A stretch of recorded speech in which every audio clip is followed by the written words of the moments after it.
大家好，我是老王。这是一道特別簡單又驚豔的素菜——椒麻蔥油杏鮑菇。您可能會感覺杏鮑菇口感偏硬，但是通過簡單的處理，就能讓它脆嫩清爽。首先把它削成薄片，用刮皮器能夠削得非常薄，而且削出来的形狀也自然漂亮。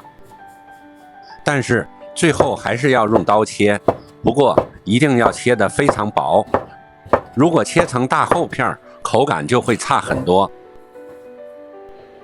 配料就是香蔥，切成蔥花，香蔥盡量多一些，才好吃。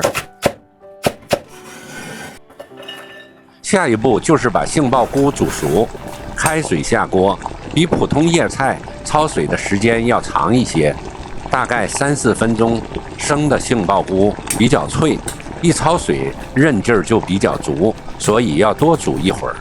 煮好以後，迅速過一遍涼水，用涼水一激，杏鮑菇脆嫩的口感就出來了。從冷水中撈出以後，要攥乾水分，這樣才能更好的入味兒。在煸炒和擺盤的時候，才不至於出水。杏鮑菇已經熟了，入味兒比較簡單，但操作方法不對，味道會大打折扣。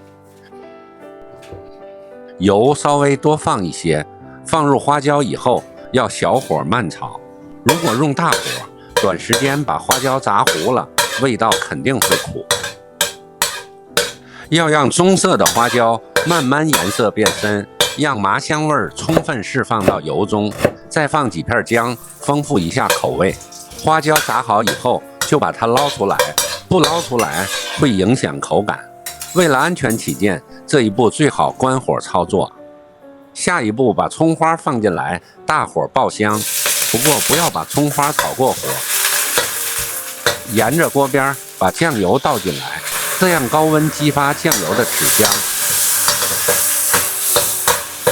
最後把杏鮑菇倒進來，拌勻以後就可以了。